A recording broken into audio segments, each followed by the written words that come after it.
Selamat datang di channel Kampung Film. Kali ini, Mimin akan menceritakan alur film yang berjudul Boys B. Film ini dirilis pada tahun 2020. Berbeda dengan video-video sebelumnya, kali ini Mimin akan menceritakan film action.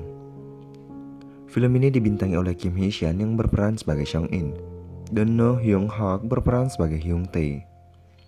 Kisahnya bercerita tentang persahabatan antara mereka berdua. Meski sudah berteman sejak kecil, mereka berdua memiliki kepribadian yang bertolak belakang. Seong-in dikenal sebagai seorang petarung, sementara Hyung Tae cenderung lembut dan pengecut.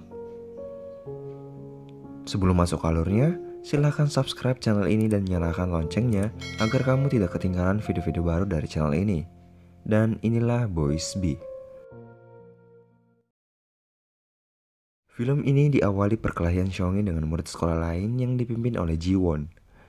Sebenarnya ia tak begitu mahir dalam perkelahian, tapi Ji-won selalu membayar seseorang untuk mengalahkan Seong-in. Tapi usahanya itu selalu saja gagal. Hyung Tae juga ada di sana dan ia satu sekolah dengan Ji-won. Di video ini tidak menjelaskan mengapa Seong-in dan Hyung Tae berbeda sekolah. Saat perkelahian selesai, Hyung Tae menghampiri Seong-in dan menanyakan keadaannya. Ji-won yang melihatnya sedikit kesal dan akan memberikan Hyung Tae pelajaran. Karena Hyung Tae tak bisa bertarung, maka ia hanya pasrah dihajar oleh Ji-won. Singkat cerita, Seong-in dan Hyung Tae beranjak untuk pulang. Tak sengaja Seong-in melihat Ji-won membuntuti seseorang siswi dan berniat untuk kurang ajar kepada perempuan itu.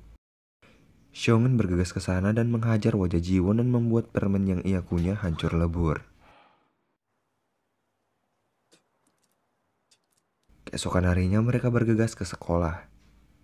Tiba-tiba pacar Hyung Tae yang bernama Yoonji menelpon dan mengajaknya bertemu nanti sore. Seong-in mengatakan kepada Hyung Tae, "Jika kau tak mengangkat teleponku, kau akan mati." Humornya. Maksud perkataan Seong-in adalah jangan lupakan ia meski bersama kekasihmu. Singkat cerita, mereka akhirnya bertemu di salah satu restoran di dekat sekolahnya. Tak lama kemudian Seong-in menelpon Hyung Tae, tapi ia tak menjawabnya. Tak lama kemudian, Ji-won yang melintas bersama salah satu anggota gangster yang bernama Bob melihat Seong-in yang sedang duduk di tiang pull up. Ia lalu menghampirinya dan akan membalas perbuatan yang telah Seong-in lakukan kepadanya dan mengajaknya ke bangunan tua untuk melanjutkan sebuah pertarungan. Bob juga memiliki rekan yang bernama Jack. Ia memiliki keterbelakangan mental tapi ia tak bisa diremehkan dan ia sangat setia kepada Bob. Tibalah mereka di bangunan itu dan akhirnya mereka bertarung.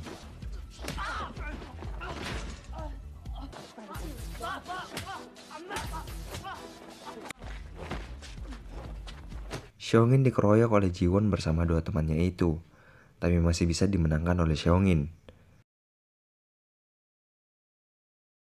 Dan sekarang giliran Bob dan Seong-in yang akan duel. Hyung Tae sempat menelpon tapi Seong-in tak menjawab teleponnya karena tak ingin membuat Hyung Tae khawatir. Mereka pun akhirnya bertarung 1 lawan 1.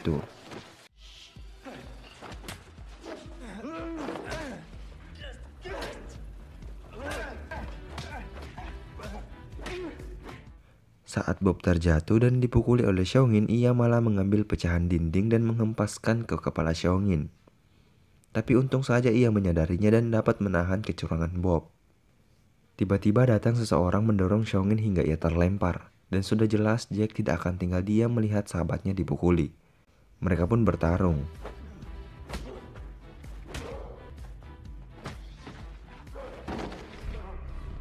Tapi ternyata Seong-in bukan lawan yang sepadan dengan Jack.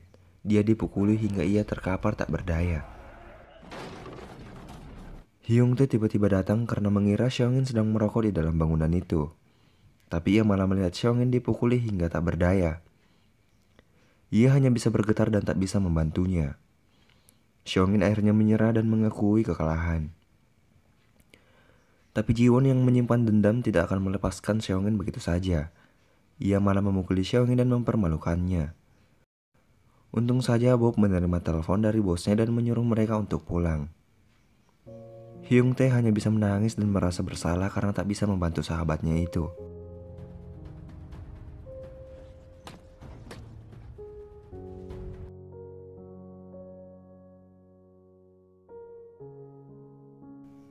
Keesokan harinya saat sedang pulang sekolah, Hyung Tae tak sengaja melihat selembaran brosur dan bersihkan informasi soal klub pertarungan. Mereka mengadakan sebuah perkelahian tapi secara ilegal. Dan disinilah tekad Hyung Tae terbentuk dan akan membuktikan kepada Seongin bahwa ia akan menjadi lebih kuat. Dan sejak saat itulah Hyung Tae menjauh dari Seongin untuk sementara waktu. Keesokan harinya, Hyung Tae pergi ke klub tarung untuk memulai kemampuan bertarungnya. Dan di sana sudah ada Yosep, yaitu bos penyelenggara. Sebelum memulai, ia meminta uang petarung kepada dua belah pihak. Saat ingin bertarung, terlihat wajah Hyung Tae sedikit ragu dan ketakutan. Ia bahkan hanya bisa menghindar dari serangan. Hyung Tae terus dipukul dan tak bisa membalas. Tapi ia mengingat sahabatnya dan sudah berjanji akan menjadi lebih kuat. Ia pun melepaskan pukulan yang sangat keras terhadap lawannya itu. Seketika si Bagong tumbang. Saat malam hari, Seongin pergi untuk mencari Jiwon karena menurutnya perkelahiannya dengan Jiwon membuat persahabatannya dengan Hyung Tae hancur. Tapi Seongin hanya menemukan temannya saja. Jiwon yang baru pulang dari les privat ditelepon oleh temannya itu bahwa mereka sedang dihajar oleh Seongin. Tapi Jiwon hari ini tak bisa datang karena sudah sangat lelah dan akan melanjutkan perkaranya besok. Hari pun berganti. Jiwon menuju ke kelas Hyung Tae untuk memberikan peringatan dan menyuruhnya untuk memberitahukan kepada Seongin untuk tidak macam-macam dengan anak buahnya. Hyung Tae yang fokus melihat tutorial bertarung mengabaikan perkataan Jiwon. Lantas ia dihajar oleh Jiwon. Hyun Tae sempat emosi tapi mengingat janjinya terhadap Seongin. Ia tak ingin memperlihatkan kemampuan bertarungnya sampai di waktu yang tepat. Di sekolah Seongin, ia memergoki seorang perempuan meletakkan sebuah kertas lipat yang berisi pesan. Ia adalah Yoshi, ketua kelas Seongin. Tapi Seongin salah paham dan mengira itu adalah surat cinta.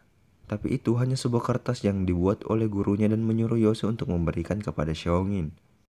Tapi terlihat dari wajahnya, wanita ini memang menyukai Seongin.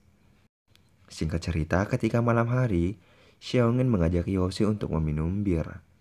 Dan mereka pun berteman. Di tempat lain, Hyung Tae terus-terusan melatih dirinya dengan cara bertarung dengan orang-orang yang kuat.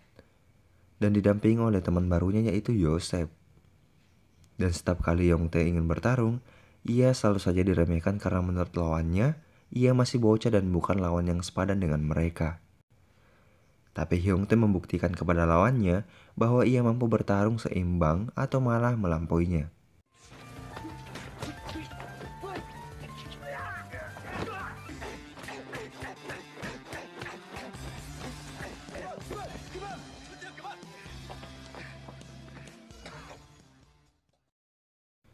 Keesokan harinya, Yoshi menunggu Seongin pulang dan ingin mengajaknya untuk nonton bioskop. Saat sampai di halte bus, tiba-tiba Hyung Tae menelponnya dan mengajak Seongin untuk bertemu. Ia sangat senang karena menurutnya persahabatannya akan baik-baik saja dan akan kembali seperti biasanya. Dan terpaksa Seongin membatalkan acaranya dengan Yoshi. Ia pun bergegas ke sana untuk bertemu dengan Hyung Tae. Saat sesampainya di sana, ia berusaha untuk sok asik seperti biasanya. Dan berbeda dengan Hyung Tae, ia malah bersikap dingin. Dan ternyata ia hanya ingin menyampaikan pesan Jiwon kepada Seongin agar Seongin tak berurusan lagi dengan mereka. Seongin yang melihat wajah Hyung Tae babak belur mengira perbuatan Jiwon. Ia pun pergi dari sana dan mencarinya. Singkat cerita, ketika malam hari Bob sedang berada di tempat parkir menunggu Jiwon pulang dari les privatnya. Dan dia berniat untuk meminta pinjaman uang. Tapi saat itu Jiwon tak memberinya dan beralasan bahwa ia hanya anak sekolahan. Bob lalu pergi dari sana, dan tak lama kemudian, Seongin tiba-tiba datang dengan pria yang tak tahu asal-usulnya. Ia lalu menghajar Jiwon sampai ia babak belur.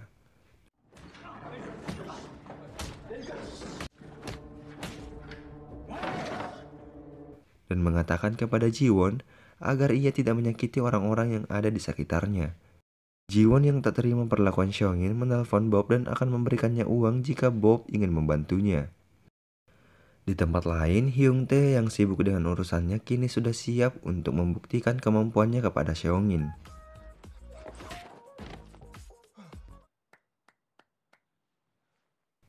Keesokan harinya, Xiaomin ditelepon oleh Jiwon dan memberitahukan bahwa Yoshi telah dihajar oleh teman-teman gadisnya Jiwon. Ia juga mengajak Xiaomin untuk bertarung dengan Bob. Xiaomin sempat tak percaya dengan perkataan Jiwon, lalu ia menutup telepon. Tak lama kemudian, Yoshi datang menghampiri Xiaomin dengan wajah yang memar. Xiaomin sangat emosi dan sangat marah, dan saat itulah ia menerima tantangan Jiwon.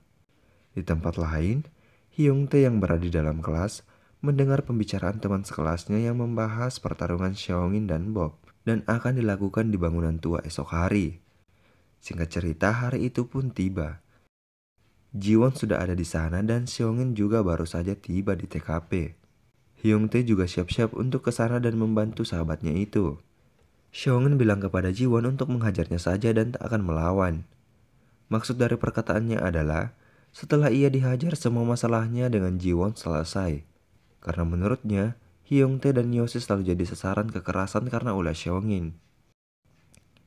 Lantas Jiwon tak terima begitu saja dan memanfaatkan keadaan. Xiaomin langsung dihajar oleh anak buah Jiwon hingga ia babak belur. Terlihat Bob dan Jack juga sudah ada di sana. Jiwon yang masih menyimpan dendam dengan Xiaomin membalas dengan hal yang sama, yaitu memasukkan permen ke dalam mulut Xiaomin dan memukuli wajahnya. Tiba-tiba, pria yang bertopeng kuda datang, dan itu adalah Hyungtae. Jiwon yang meremehkannya menyuruh Hyungtae untuk pulang saja. Sedikit basa-basi, Hyungtae langsung menghajar mereka.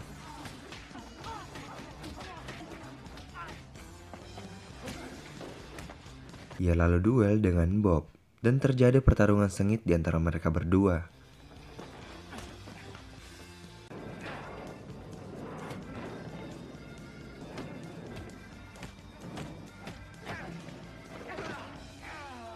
Dengan hal yang sama, Jack tiba-tiba mendorong Hyungtae hingga ia terlempar. Kini giliran Jack dan Hyungtae yang akan bertarung.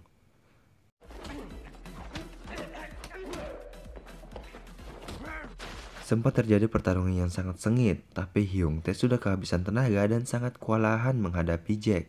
Dan sampai akhirnya ia harus menggunakan bubuk pasir dan melemparkan ke mata Jack. Tiba-tiba saja, bala bantuan datang.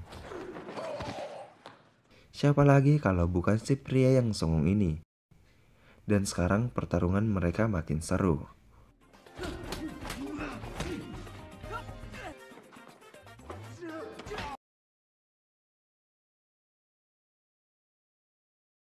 Saat sedang duel dengan Bob, Hyungtae benar-benar kehabisan tenaga. Yosef akhirnya membantunya dan memukuli Bob.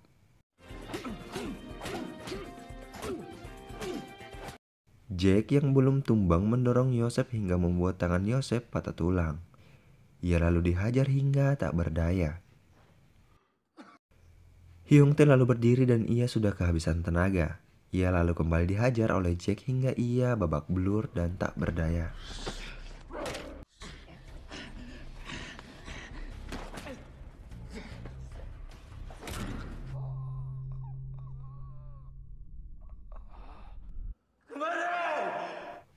Xiaomin lalu teriak dan mengatakan untuk berhenti. Karena Bob merasa sudah menang, mereka pun akhirnya mengakhiri perkelahian dan pergi dari sana. Hyungtae kembali menangis karena gagal membuktikan kemampuannya kepada Xiaomin. Tapi itu cuma sementara, karena mereka sadar bahwa mereka kini bisa bersama lagi. Hari-hari pun berlalu dan persahabatan mereka semakin kuat dan tak akan ada lagi perkelahian. Xiaomin dan Hyungtae akhirnya bersama kembali dan film ditutup dengan sebuah kebahagiaan. Kesimpulan dari film ini, sahabat sejati adalah seorang teman yang tak bisa dikatakan hanya sebagai sekedar teman saja. Ya, sudah jelas, hal itu karena sahabat sejati akan selalu ada di setiap suka maupun duka. Terima kasih kepada kalian yang telah menonton video ini sampai selesai. Dan jangan lupa like dan subscribe ya. Saya pamit undur diri dan sampai jumpa di video selanjutnya.